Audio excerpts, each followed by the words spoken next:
Assalamualaikum warahmatullahi wabarakatuh. Selamat pagi adik-adik semua. Kembali lagi kita belajar kimia hari ini.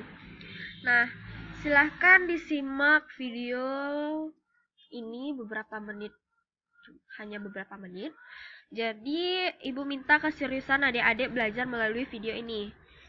Karena hanya melalui video ini ibu dapat menerangkan kepada adik-adik, tidak dapat secara langsung. Oke, pelajaran kita hari ini yaitu perkembangan sistem periodik unsur. Nah, sistem periodik unsur mengalami perkembangan dari waktu ke waktu, di mana pada tahun 1661 baru beberapa unsur yang dikenal, yaitu seperti antimogen, arsen, bismut, karbon, tembaga, emas, timbal, air reksa, perak, belerang, timah, dan seng. Sedangkan pada akhir abad ke-18, yaitu sekitar tahun 1800-an, ditemukan 11 unsur baru. Nah, 11 unsur baru ini dipublikasikan atau maksudnya itu disampaikanlah oleh si Lavoisier, yaitu 11 unsur. Yang pertama, klorin, kobalt, hidrogen, mangan, molibdat, nikel, nitrogen, oksigen, fosfor, platina, dan wolfram. Setelah itu, beberapa tahun kemudian ditemukan lagi 2 unsur, lalu tahun selanjutnya ditemukan sekitar 4 unsur, sampai tahun sekarang sudah ditemukan sebanyak 118 unsur. Nah, unsur itu terbagi menjadi 2, yaitu ada unsur logam dan unsur non-logam. Pada waktu itu baru sekitar 20 jenis unsur yang baru dikenal, yang seperti ibu terangkan tadi. Nah, lalu bagaimana sih para ahli dapat menggolongkan unsur dalam sistem periodik unsur? Lalu bagaimana perkembangan teori dari para ahli itu dalam penggolongan unsur tersebut dari waktu ke waktu? Mari simak penjelasan berikut. Yang pertama itu ada ahli Triad de Bruyner. Nah, ia menyampaikan ada 9 unsur seperti ini: lithium, natrium, kalium, kalsium, strontium, borium, klor, brom, dan iodid. Nah, si Triad ini menyampaikan bahwa ada 3 unsur yang disusun berdasarkan kenaikan massa atom relatif atau AR-nya. Sehingga AR unsur kedua kira-kira sama dengan rata-rata AR unsur pertama dan ketiga, seperti ini. Yang pertama, yang kedua, dan ketiga. Ini ya. Contoh saja lithium, natrium, kalium. Nah, kita coba buktikan untuk mencari apakah benar Na ini atau natrium ini massa atomnya 22,99 atau 23 lah. Kita bulatkan. Diketahui bahwa Li 6,94, K 39,10. Untuk mengetahui Na, kita cari jumlah rata-rata dari Li dan K, yaitu ARLI ditambah ARK dibagi 2.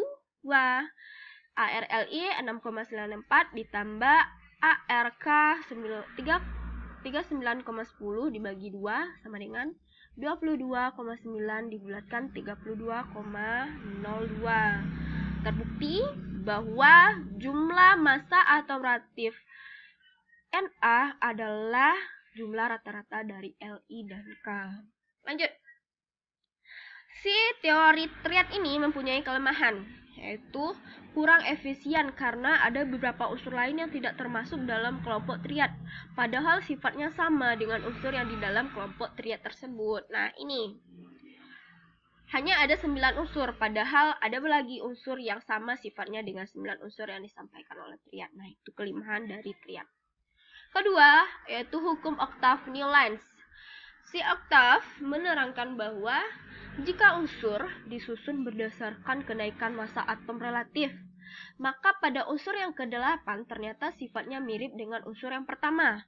dan unsur yang ke-9 mirip juga dengan unsur yang ke-2 dan begitu seterusnya. Nah, contoh saja Li.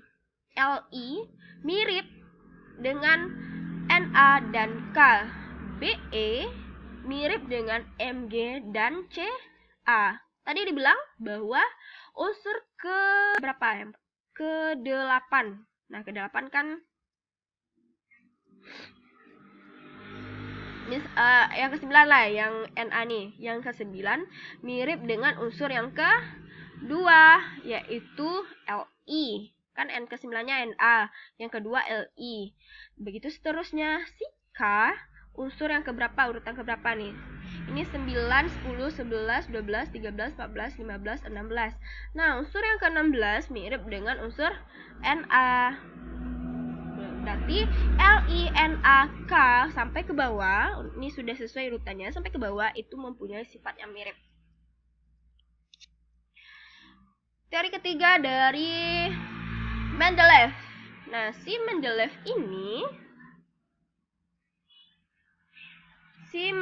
ini ia mengatakan bahwa sifat dasar atom adalah nomor itu bukan Mendeleev, itu Moseley. Maaf. Untuk Mendeleev, ia menyatakan bahwa unsur disusun berdasarkan kenaikan massa atom relatif. Nah, seperti ini. Kenaikan unsur atom. Ini sampai ke golongan A. Ini 8 ya.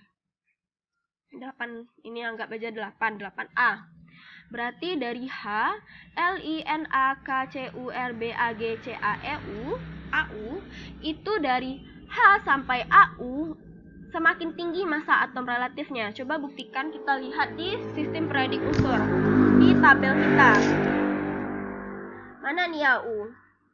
AU 196, sedangkan H 1. Bagi Be.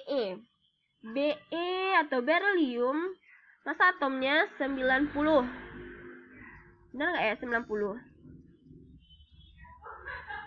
90 atau 9 ini 9 nih. Be 9 dan Hg, cari kita Hg. Berapa Hg ini?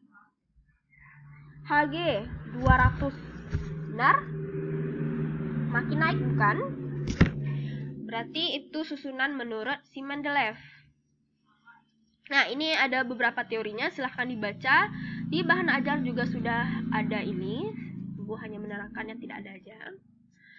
Lalu ada juga kelemahan dari Mendeleev seperti ini. Nah, kelemahan yang pertama, periode tidak sama dan sebabnya tidak dijelaskan juga. Benar, tidak dijelaskan. Beberapa unsur tidak disusun berdasarkan kenaikan AR-nya, contoh Te.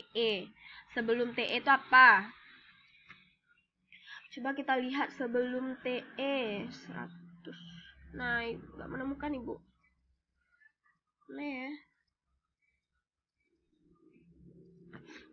Oke. Nah, yang ketiga, selisih massa unsur yang berurutan tidak selalu 2, sehingga sukar meramalkan massa unsur yang belum diketahui secara tepat. Yang keempat, valensi unsur yang lebih dari satu sulit diramalkan golongannya. Nah, teori yang keempat dari Henry Moseley ini biasanya kita sebut dengan sistem periodik modern. Nah, si Moseley ini mengatakan kebalikan dari beberapa ahli sebelumnya. Ia mengatakan bahwa untuk menentukan susunan unsur pada tabel unsur itu bukan berdasarkan massa atom relatif, tapi berdasarkan nomor atomnya. Jika unsur diurutkan berdasarkan kenaikan nomor atom, maka sifat-sifat unsur akan berulang secara periodik. Nah, seperti ini tabel yang dikemukakan oleh si Moseley, tabel periodik unsur modern. Terdiri dari 2, ada periode dan golongan. Seperti ini. Untuk periode, itu dari atas ke bawah. Itu kalau periode, kalau periode itu horizontal yang ini. yang horizontal ini. Ini periode 1, periode 2, periode 3, keempat, kelima, keenam, ketujuh. Nah, inilah. Untuk golongannya yang vertikal atau tegak seperti ini. Ini golongan 1A, 2A, 3B, 4B, sampai seterusnya. Pokoknya yang ke bawah itu golongan. Seperti berarti kalau golongan 1A, H, L, I, N, A, K, R, B, C, S, F, R. Nah, untuk golongan 1A ini dinamakan dengan golongan alkali, sedangkan 2A alkali tanah. Untuk menghafal secara singkat atau untuk mengingatnya, untuk golongan alkali ini ada beberapa kalimat yang seperti menyatakan, hari libur nanti kita rebut celana Ferry.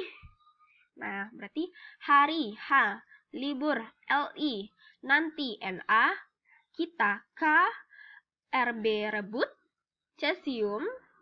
Cesium ini kita lambangkan dengan celana C, FR Ferry. Nah, seperti itulah cara singkatnya kita menghafal golongan di sistem periodik. Sedangkan golongan 2A atau alkali tanah bisa kita sebut beli mangga campur sirup baun racun. Nah, beli BE mangga MG campur CA, SR sirup, BA baun, RA racun. Seperti itulah cara kita menyingkatnya. Lalu, bagaimana hubungan konfigurasi elektron dengan penyusun sistem periodik unsur modern tersebut? Seperti ini. Nah, hubungannya sudah Ibu terangkan sebelumnya bahwa ada di materi sebelumnya, ada beberapa hubungan konfigurasi dengan letak unsur. Konfigurasi elektron, kita bikin dulu konfigurasi elektron, nanti jumlah elektron valensi atau jumlah elektron kulit terluarnya itu menyatakan golongan, khususnya golongan A. Coba ingat lagi pelajaran yang telah Ibu terangkan di video sebelumnya. Untuk yang kedua, jumlah kulit terluar dari konfigurasi elektron tersebut itu menyatakan periode. Ibu akan menerangkan lebih lanjut. Silahkan simak video sebelumnya mengenai konfigurasi elektron. Simak lagi. Itu gunanya kita belajar melalui video sebelumnya. Bagi yang tidak melihat video sebelumnya, silahkan lihat video sebelumnya untuk mengetahui penjelasan ini. Tugas ini, tugas kita ketiga, carilah atau tentukanlah letak suatu unsur tersebut, unsur ini, Br, Ba, rubidium, Fe, dan Cu, sertakan konfigurasinya. Bagaimana? Seperti ini, Br ini pada golongan berapa, periode berapa, bikin konfigurasi elektronnya, nanti kumpulkan. Sedikit Ibu akan mengulas mengenai sistem periodik unsur modern. Nah, di sini tadi sudah Ibu terangkan cara singkat kita untuk menghafal sistem periodik unsur. Golongan 1A alkali ini tadi juga sudah Ibu sampaikan. Golongan 2A alkali tanah tadi juga Ibu sampaikan. Selanjutnya, untuk golongan A ini ada golongan A, 3A ini karboron, 4A karbon, 5A nitrogen, 6A oksigen, 7A halogen, dan 8A gas mulia. Dan juga ada golongan B. Golongan B yang biru ini aja ya. Itu adalah golongan transisi. Nah, ini silahkan dicatat dan masukkan ke catatannya. Ini adalah tabel sistem periodik unsur. Dan nanti kita akan menampilkan atau adik-adik akan menampilkan video untuk membaca sistem periodik ini dengan irama tertentu. Nanti akan Ibu terangkan. Oke, silahkan diingat. Kita juga punya tugas ini. Dan nanti juga ada tugas untuk membaca tabel periodik unsur. Sekian dari Ibu. Assalamualaikum warahmatullahi wabarakatuh.